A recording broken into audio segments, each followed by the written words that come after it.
नमस्कार, मैं हूं देवेंद्र सिसोदिया और हमारे साथ हैं ललित राणा, राष्ट्रवादी प्रताप सेना के राष्ट्रीय अध्यक्ष। कल यूजीसी को लेकर जो बैठक हो रही है उसके विषय में आइए जानते हैं क्या क्या जानकारी वो हमें देते हैं। नमस्कार राणा जी। नमस्कार। धौलाना दर्शन के लिए आपका बहुत बहुत आभार, धन्यवाद। कल यूजीसी को लेकर जो 7 मार्च को जो घोषणा की गई है उसके लिए क्या तैयारी है? धौलाना में जो 1 फरवरी को पंचायत हुई थी, उस पंचायत में सर्व समाज के लोगों ने निर्णय लिया था कि हम लोग ठाकुर पूरन सिंह जी ने घोषणा की थी 7 मार्च को हम लोग धौलाना से दिल्ली चलेंगे और भारतीय जनता पार्टी के कार्यालय का घेराव करके उन आकाओं से ये पूछा जाएगा कि यूजीसी कानून किसके कहने पर लाएगा और इस पर आपका क्या स्टैंड है, क्योंकि अभी पूरे देश में जनप्रतिनिधियों की चुप्पी है और कोई भी बोल नहीं पा रहा। चुप्पी तोड़ी है तो भाजपा सांसद साक्षी महाराज जी ने तोड़ी है और उन्होंने जो बोला, जो कहा, उससे लगता है कि ये यूजीसी बिल को वापस नहीं लेंगे, बल्कि सामान्य वर्ग को और अपमानित कराने की बात साक्षी महाराज जी कह गए, जो उन संत की भूमिका में उन्हें नहीं कहना चाहिए था। यूजीसी को लेकर सभी ओबीसी एससी उसके समर्थन में आ रहे हैं कि यूजीसी लागू होना चाहिए। एक स्वर्ण समाज है, यूजीसी के विरोध में अभी तक नहीं उतरा है। नहीं, देखिए, ओबीसी वर्ग ने इसकी मांग नहीं की। ओबीसी वर्ग सड़कों पर कहीं आप देख नहीं पा रहे होंगे। ओबीसी वर्ग के कुछ लीडर जो राजनीति सेकने का काम कर रहे हैं, वोट बैंक का काम समेटने का काम कर रहे हैं, केवल वो बोल रहे हैं। आम आदमी ओबीसी वर्ग का इसके विरोध में है, क्योंकि वो नहीं चाहता कि बच्चों के बीच संघर्ष पैदा हो। यूनिवर्सिटी में पढ़ने के लिए सब लोग भेजते हैं। इसमें जो एससी वर्ग की रैलियां हो रही हैं, एक नेता जो कर रहा है, करा रहा है, उसमें सत्ताधारी पार्टी की सह पर हो रही है, परमिशन दी जा रही है और जानकर की जा रही है, जबकि उनका संरक्षण तो 2012 के बिल में ऑलरेडी है। उन्हें नहीं आना चाहिए, नहीं करना चाहिए, उनका तो कुछ छीना ही नहीं है।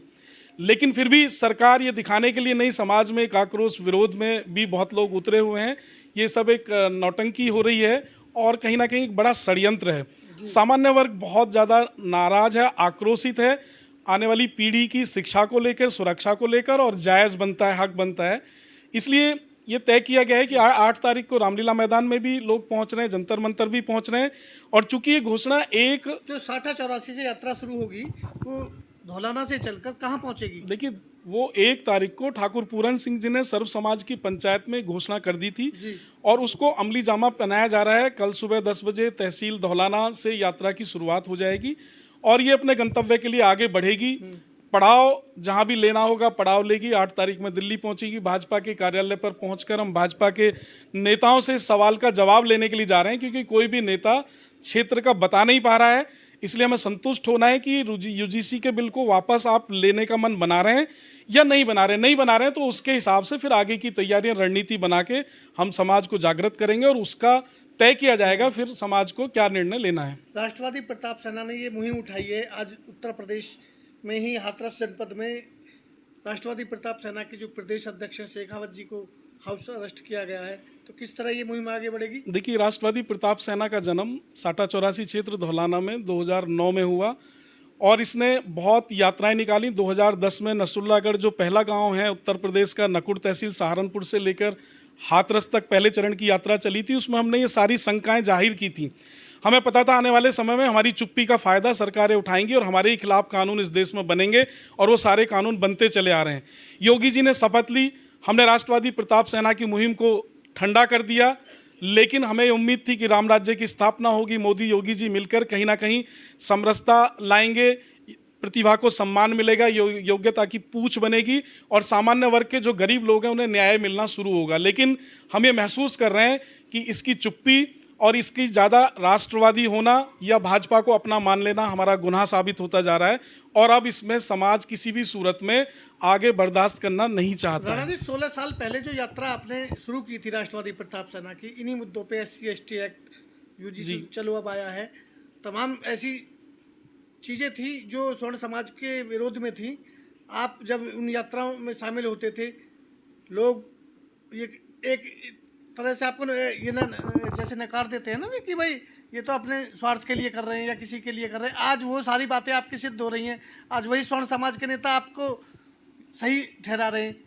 देखिए, हजारों संगठन अब समाज के लिए काम कर रहे हैं। उस समय राष्ट्रवादी प्रताप सेना अकेला संगठन था जो सामान्य वर्ग के हितों की लड़ाई को लड़ रहा था। अब तो करनी सेना भी, फलानी सेना, ढेकी सेना सब आ रही है। हाँ, लेकिन उसमें दुर्भाग्य ये कि उन्होंने उस संगठन को फाड़ के उसके बहुत सारे धड़े बना लिए हैं। जिससे समाज को लाभ कम नुकसान ज़्यादा हो रहा है, क्योंकि वो अलग अलग तरीके के आह्वान कर दे रहे हैं, अलग अलग जगहों पर उनको बांट के कार्यक्रम हो रहे हैं। लेकिन हम ये कहना चाहते हैं कि हमने जिन जिन मुद्दों पर लड़ाई लड़ी, आज समाज में हमें जब महसूस हुआ कि पुनः मजबूती के साथ खड़े होने की ज़रूरत है, तो हम खड़े हो गए हैं। दुर्भाग्य इस बात का है कि जिस सरकार को हम अपना मान रहे हैं, बनाया, आज वही सरकार हमारे संवैधानिक अधिकार को छीनने का काम कर रही, संवैधानिक तरीके से लड़ने पर भी पाबंदी लगा रही है, हमें परमिशन नहीं दी जा रही है। एक तरफ एक नेता को लगातार रैलियां कराई जा रही हैं। आज नितिन शेखावत हमारे युवा प्रदेश अध्यक्ष हैं उत्तर प्रदेश के, उनको हाथरस के अंदर रात्रि 2 बजे से हाउस अरेस्ट कर लिया गया है। बिलौकरी में सिसोदिया जी को हाउस अरेस्ट कर लिया गया है हाथरस के अंदर।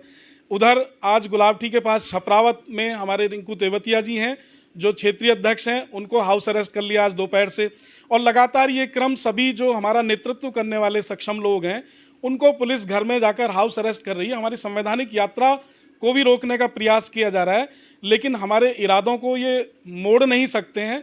हमने जो ठाना है उसको हम पूरा करेंगे और इस लड़ाई को अंजाम तक पहुंचाएंगे और निश्चित रूप से सरकार को यूजीसी बिल वापस लेना पड़ेगा। कल यात्रा के शुभारंभ पर ठाकुर पूरन सिंह सहारनपुर से पहुंच रहे हैं। देखिए, ठाकुर पूरन सिंह जी भी पहुंच रहे हैं। सहारनपुर से लेकर हाथरस बदायूं तक के हमारे सभी जो समाज के प्रमुख नेतृत्व करने वाले लोग हैं सभी आ रहे हैं, सब इसमें शामिल रहेंगे और मजबूती के साथ हम इसमें चलेंगे। हमारा कोई हिंसा का, हमारा कोई तोड़ फोड़ का इरादा नहीं है। संविधान ने जो हमें अधिकार दिया है प्रोटेस्ट करने का, उस दायरे में हम प्रोटेस्ट करेंगे। उसमें समय चाहे जितना लगे, लड़ाई चाहे जितनी बड़ी जाए, लंबी हो जाए, हम लंबी लड़ाई को लड़ेंगे। हमें उन पुरखों को भी ये मैसेज देना, संदेश देना है कि उनकी वर्तमान संतति भी अन्याय के खिलाफ लड़ने के संकल्प के साथ खड़ी है और वो इस लड़ाई को अंतिम प्राण तक, अंतिम सांस तक लड़ेगी।